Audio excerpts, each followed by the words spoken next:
Welcome to the garage area. This is our Texas recap show this week.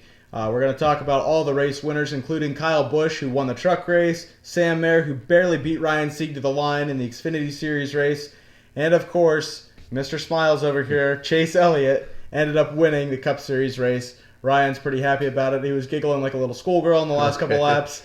Happy for him. Really could care less about Chase Elliott personally, but actually was kind of rooting for Brad Keselowski to win that race. It was an exciting finish. I don't know that I'd say that the whole race was super exciting, but it was pretty dramatic in the finish of the race. So that was at least some compelling factor to that, and I'm sure that that's going to get some votes in Jeff Gluck's poll this week, which is kind of unfortunate because the rest of the racing was not that good at all, and we're going to touch on that as well. Let's talk about the truck race for a second, and I have one line to talk about with that. Kyle Busch dominated, led 112 laps. All right, let's move on. No, what did we end up with for point standings after the truck race? That really is all there was to talk about the race itself. Kyle did end up dominating the thing, led 112 laps. I know you said that Corey Heim made a little bit of a run at him at the end, but there really wasn't a whole lot to say about that race, in my opinion. What did our point standings look like after that? Christian Eckes leads with Corey Heim, Ty Majeski, Nick Sanchez, and Tyler Ankram's the top five. Tyler Ankram did, I think, wrecked out of this race, so he had a rough go at it. That's about the only thing I can remember from it. But, okay. Yeah, just not a whole lot to say about it. Anytime that Kyle Busch is in a truck race, there's usually not a lot of drama and a whole lot of his truck being out front. Moving on to the Xfinity Series race, Sam Mayer, dramatic finish with Ryan Sieg at the start-finish line.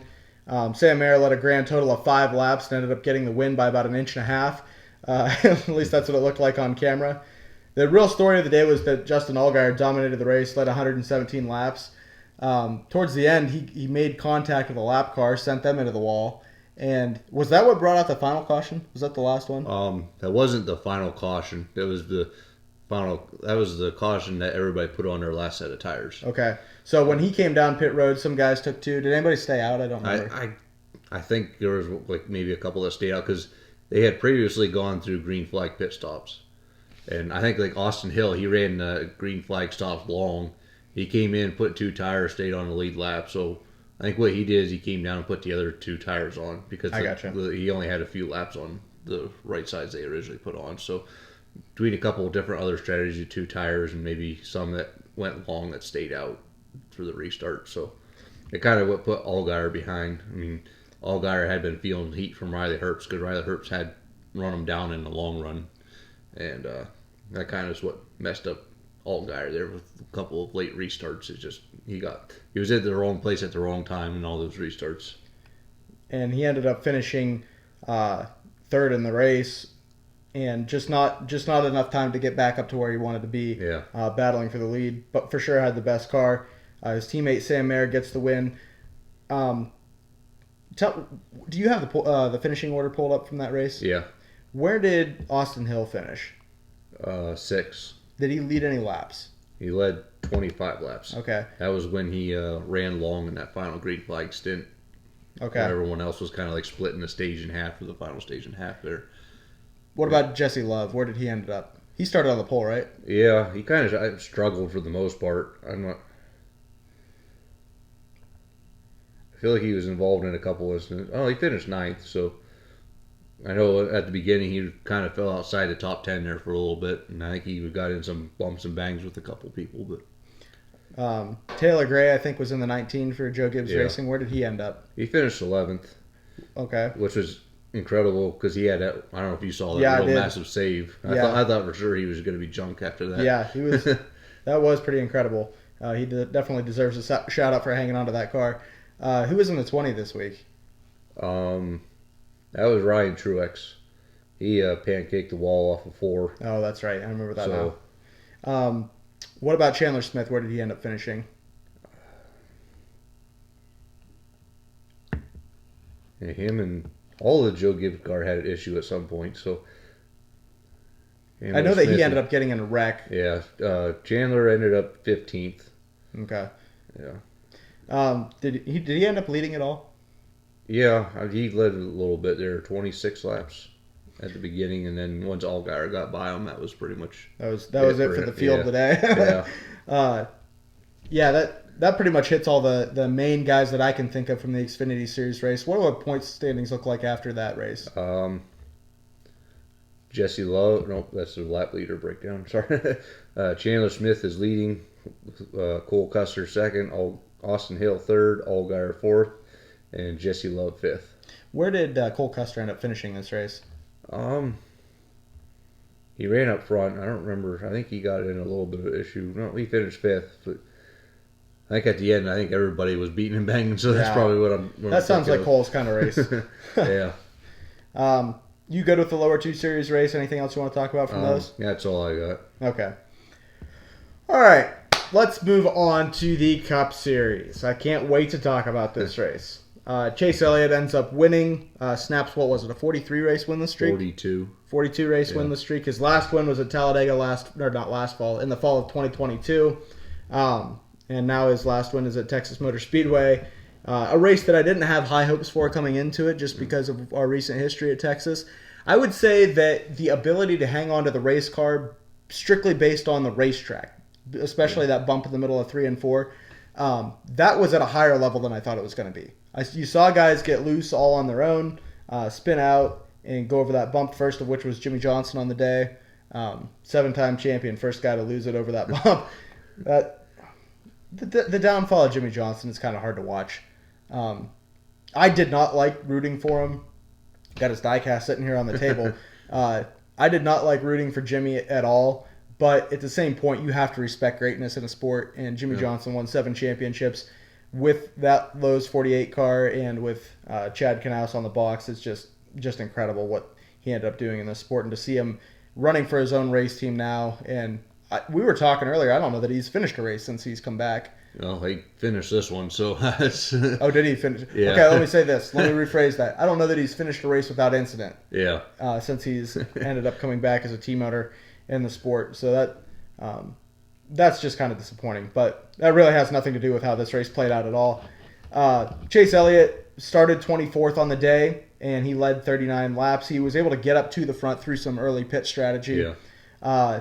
He was leading when some other guys, or I don't know that he's leading, but he was running up front when some other guys pitted. Yeah, he was like the leader when the caution came out. Yeah, yellow flag came out. Flipped people around, gave them track position. Exactly. And that was a huge key to today's race was track position, which is highly unfortunate that when I was going to talk to you specifically and talk about some of these races that we've seen at Texas throughout the years, some of the great finishes that we've seen where guys have been able to come through the field and just had great race cars, took 4 tires. Some guys tried staying out and they just blew by them all and ended up getting back to the lead. I can think of Carl Edwards doing that in the Office Depot car.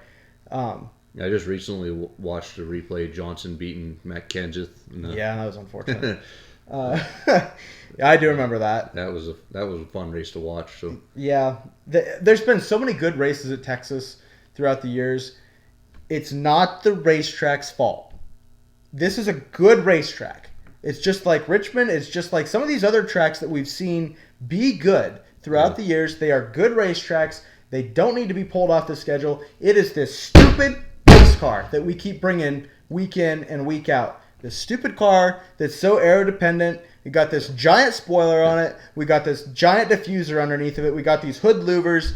It's stupid. I don't know why we're doing this. These guys are so much better race car drivers. You saw it with Kyle Larson today. He dominated the first stage of the race. And then starting stage 2, after 38 laps of green flag racing, there was a caution that came out for, I don't remember who spun, the 77 maybe, of Carson Hocevar.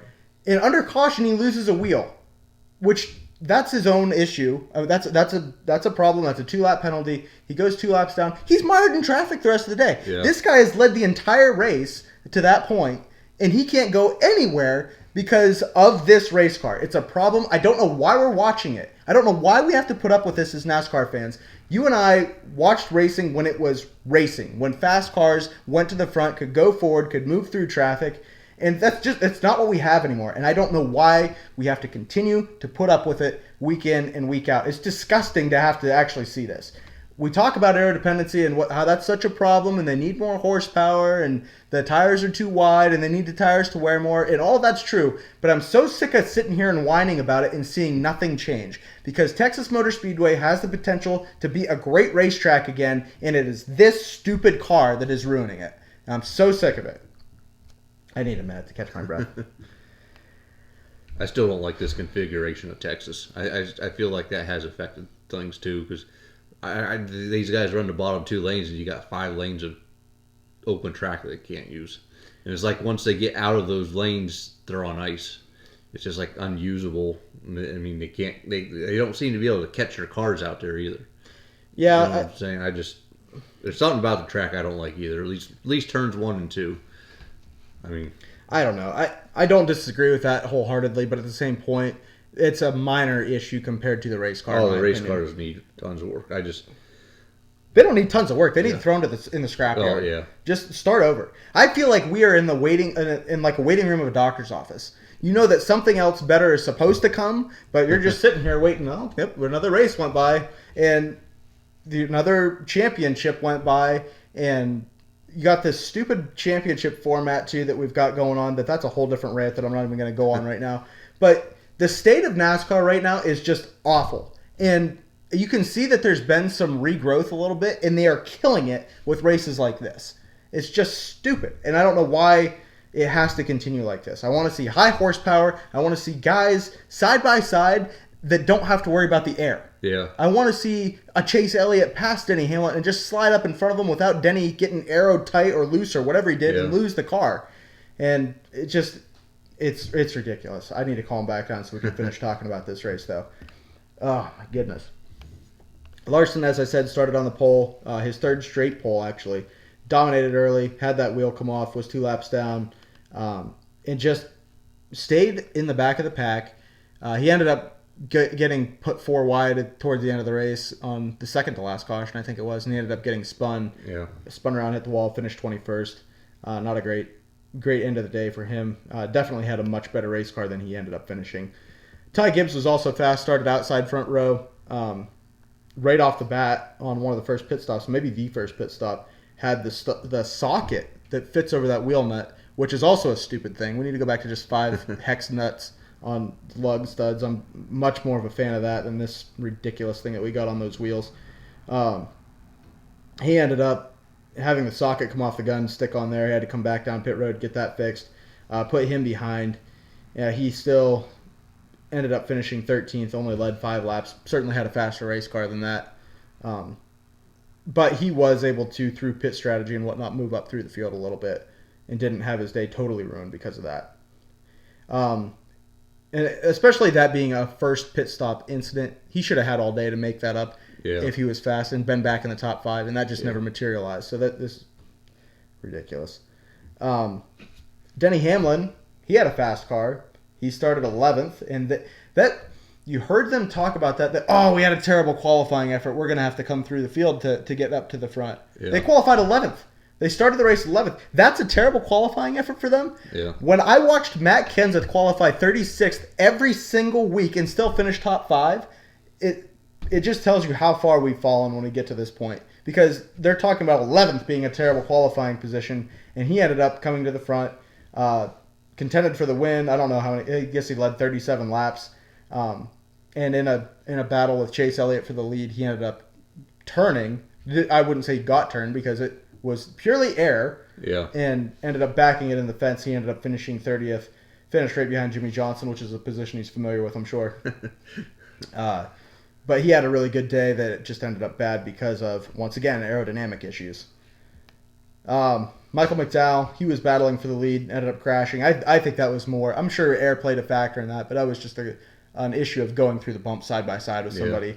Yeah. Ended up getting turned around and, well, he turned himself around, however you want to say that. Crashed while battling for the lead, finished 35th. And the other driver that I thought was notable today was Brad Keselowski. He started 22nd, also worked his way to the front through pit strategy. And I actually thought he had a shot at running down the front two with 13 to go or so. And he ended up finishing second after Byron got into Chastain after the final restart.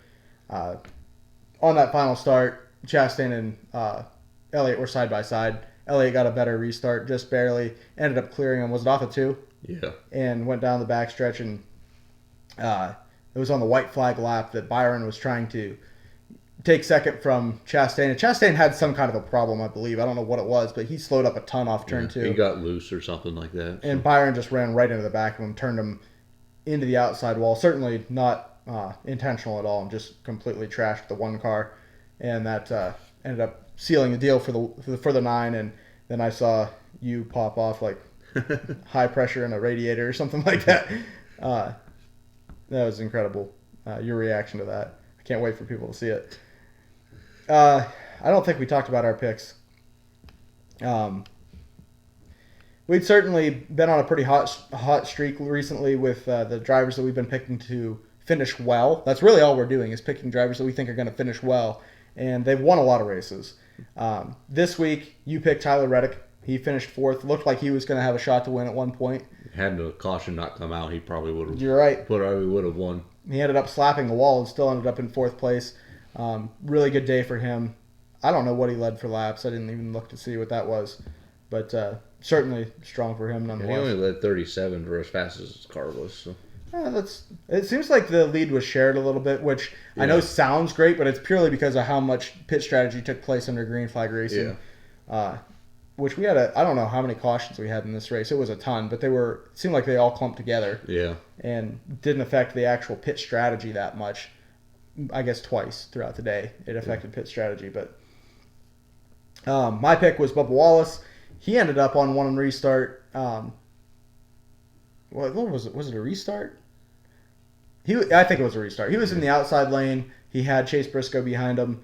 Bubba started to get loose. Looked like Briscoe ran to the back of him, sent him most of the rest of the way around. And then as Briscoe was trying to get slowed up, he ended up running into Bubba's left front wheel and straightened him back up. And actually, Bubba was able to continue and finish 7th. But he was running very near the front. I actually thought that he was going to have a car that could contend for the win as well. Well, he had actually fallen back at one point because I remember him outside the top 20. I think he got back up there because of pit strategy. He did. It was because of that spin that he fell further back, and then that pit strategy that played out later in the race with Joey Logano and Brad Keselowski both. That's right. Got him back up near the front.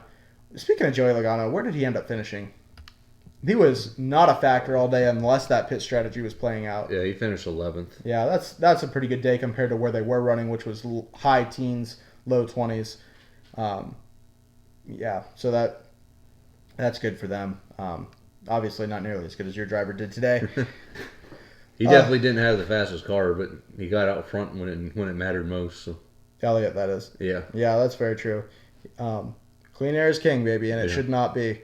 And I don't know. It's just so frustrating watching races like this. And it just reminds me of when we're looking for like the 04, 05 cars, whatever. I just remember Jeff Gord being able to get his bumper under Matt Kenseth at Chicagoland. That was 06, yeah. 06, yeah. So, you used to be able to drive your bumper underneath another guy's bumper and move him out of the way when you drove up to him, Yep, and you don't have that anymore. Yeah. It seems like these manufacturers are making their bumpers line up. For like the Talladegas and Daytonas, they're like, let's line these bumpers up so we can get a better draft, stuff like that. Well, you have to because it's so aero dependent. Yeah. That's not even a Talladega Daytona thing anymore. That is now. You saw it on the restarts today. Those guys had to line up so that Ross Chastain could shove Chase Elliott around Denny Hamlin. Yeah. And it's just, you shouldn't be able to hit each other that hard on a restart. You shouldn't have to hit each other that hard. Yeah. The fastest car should be able to drive away. Yeah. And you just cannot do that. And I don't know. That's kind of like, I like the Xfinity race where the car is better because you could actually watch. They still have some aero dependency in those cars, but it's nothing like the Cup cars. No. They're just watching Herbst run down Allgaier. Even Allgaier, once he got shuffled back on that one of those final restarts nearly outside the top 10, he drove around them cars he was faster than in like no time. But if it was in one of these next gen cars, he'd been a sitting duck. Let me ask you this: horsepower, handling, tire wear, and aerodynamics. 4 things. Which is the most important? Which do you think should play the biggest factor in who's the best car that day? I don't know how to. Do you think that the driver that wins the race should have to manage tires the best? Okay, yeah, something like that. Do you think that they should have to have the best handling race car? Their crew should make that the best car? That's what I was, Do you think that they should have the most horsepower? The car with the biggest motor wins? It's definitely handling of the car. Or do you think that the car that has the best aerodynamics wins the race? It was definitely the handling car, period. I'm going with you there, too. I think I see what you're saying. I think it's however your car gets around the racetrack the best is the car that should be battling for the win. Not whoever's out front. Aerodynamics should play the least role in any of those four things, in my opinion. And it's ridiculous that it's the number one thing. Tires need to get better. You need to get more horsepower in these cars, but you've got to fix the aerodynamics. Yeah. I don't ever want to see a diffuser on a Cup Series car again. It's stupid. Get it out of here. I hate the way those wheels look. Nothing looked better than those Michael Waltrip Racing chrome wheels to me. I love the chrome wheels. Yeah. But bring me back something like that. If you want to keep the number slid forward, like I'm not so stuck in the past that I'm not willing to move forward. Yeah. But if you want to keep the number slid forward for advertising reasons, that's fine. I can deal with that. But the wheels are stupid looking. The diffuser's stupid. The spoiler's stupid. The hood louvers are stupid. All of it. Just give me a real race car back. Give me this. I want this back. Bring it back. Do it, NASCAR. And now we wait once again. We go back to Talladega, which is going to be a fuel-saving race. Yeah. Oh, my goodness. I'm not looking forward to this at all. It's insane that I'm not looking forward to a super speedway race. Yeah. A Talladega race. And unfortunately, that's one of the only racetracks that I think a Ford team's going to have an opportunity to win. Yeah. They are terrible this year. And Ryan Blaney, again, carrying the banner for Ford most of the day. He ended up in the wall. Yeah. Allegedly got some help from the 41. Fox had a terrific coverage of that. We have no idea if he actually hit him or not. Boyer and Harvick both seem to think that he did, so I'd have to lean into that. I think even Blaney said on the radio that they got shipped by the 41. Yeah. So that would be my belief as well. But I don't know. I'm at the end of my rope with some of the racing that we're seeing lately. I really did not mean to yell and scream this whole show, but it's just it's so frustrating that what you grew up watching and what you fell in love with is gone. Before we get out of here, what do the point standings look like after Texas? Let's see here. Kyle Larson, points leader. Martin Truex Jr. second. Denny Hamlin third. Chase Elliott, who I think moved up to fourth. I don't think he was there last week. And William Byron fifth. Yeah, we're Byron and Truex both. Byron was in third, looking for second when Chastain had that trouble. We talked about that. Where did he end up finishing? Did he get scored third? Yeah, I think he got third instead of second. What about Martin Truex? Because they went to the back immediately after the start of the race. Where did he end up? I know pit strategy played a factor for him. He finished 14th. That's because even that final stop he made, they had a loose wheel. I think that's the second time today they had to pit twice. Oh, you're right. I remember that. I think two times the 19 crew had to pit twice for loose wheel. Yeah, Harvick talked about, or Boyer actually mentioned that it looked like the threads might have been galled up on that wheel stud because the gun was still turning and they dropped the jack and let him go. It was turning in that slow incremental thing, like it's almost tight, but it's not quite all the way there. Yeah. So that certainly, I'm sure, was a factor for them all day and their pit stops. But that's a bummer for him. He did have a faster race car than that by the looks too, and ended up finishing there. But you can't blame that all on this racing. That was partly just mistakes of the day, and you have some races like that. Anything else you want to talk about before we get out of here? That's all I got. Go ahead, like, comment, subscribe, and follow us on our social medias. I don't know what else to say about this race. Nothing else was compelling at all. So we're going to hopefully try to look forward to Talladega. Make sure that you shut the car off now so that you got enough fuel to make it through that whole race, because that's like you said, that's what it's going to turn into. Pretty discouraged NASCAR fan over here. Ryan is not that way because his driver won the race. Yeah. A lot of people already calling Chase Elliott names online for winning that race. But definitely, I mean, for the way that this racing is shaped up, that's what you need to do. I mean, he did everything that you're supposed to do. Nothing cheap about that. That's just. I feel like I've seen more fire out of him on his restarts and stuff than I had in a while too. So. Yeah, that was the other thing that made me laugh was they talked about the emotion that you were going to see out of Chase Elliott when he got out of the race car, and I saw nothing more than I normally do.